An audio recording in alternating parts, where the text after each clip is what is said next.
பார்க்கறதுக்கு இவர் கார்த்திக் மாதிரி இருக்கிறாருல. கொஞ்ச நாளைக்கு முன்னாடி இவர் இந்த நாயை வந்து 50 கோடின்னு சொல்லி எல்லாத்தையும் சொன்னார்னு சொன்னா நீங்க நம்புவீங்களா?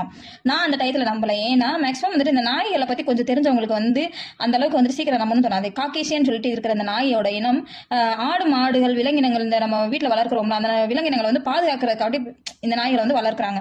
ஆக்சுவலா இது மேல் வந்துட்டு எவ்வளவு வளரும் அப்படின்னா 72 சென்டிமீட்டர்ல இருந்து 70 சென்டிமீட்டர் வரைக்கும் வளருது. ஃபீமேல் வந்துட்டு 68ல இருந்து 72 வரைக்கும் இல்லைன்னா 70 வரைக்கும் வளரக்கூடிய நாய்கள் இந்த நாய்கள்.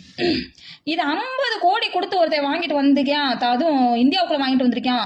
அவன் வந்துட்டு பெரிய பெரிய விழாக்கள்ல போகும்போது ஒரு ½ அன் அவருக்கு 1 லட்சம் 2 லட்சம் 3 லட்சம்னு சொல்லிட்டு அவங்கள்ட்ட இருந்து பணம் வசூலிக்கிறான். அவ்வளவு எக்ஸ்பென்சிவான நாய் இந்த நாய் அப்படின்னு சொல்லிட்டு எல்லாருக்கிட்டையும் அவன் சொல்லி வச்சிருந்துருக்கான். ஆனா என்ன பண்ணிட்டாங்க, ஈடி ரைடு பயலுக்கு விட்டாங்க. இப்ப சமீபத்துல ஒரு மாசம் கூட ஆகல, ஈடி ரைடு விட்டுட்டாங்க. விட்டா அப்பத்தையும் பய உள்ள போய் உட்காந்து எல்லாருக்கிட்டையும் மண்டி போட்டு கெஞ்சிக்கிட்டு இருக்கு.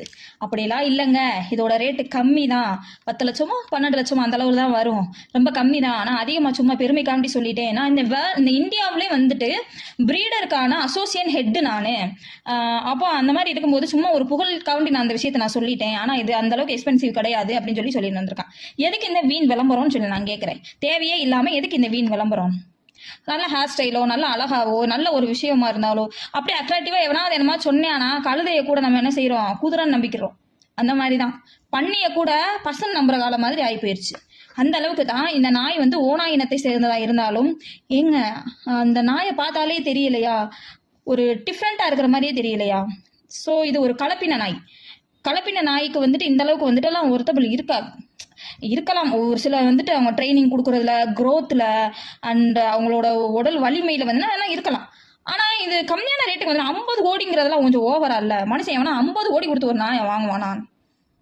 இந்த மாதிரி முட்டாள்தனம் யாராவது பண்ணி ஏதாவது ஒரு பிரச்சனைக்குள்ள மாற்றதை தவிர்த்துக்கிட்டு அதுல இருந்து சீக்கிரம் வெளியில வர்றதுக்கான வழியை பாருங்க. பெருமை தேவையில்லை அப்படிங்கிறதுக்கு தான் இது ஒரு எடுத்துக்காட்டு. கடைசியில் அவனுக்கு இந்த பொய் சொல்லி செஞ்சதுக்கு வந்துட்டு அவனுக்கு ஒரு ஃபைனும் போட்டிருக்காங்க. சும்மாவெல்லாம் கிடையாது, ஃபைன் போட்டிருக்காங்க.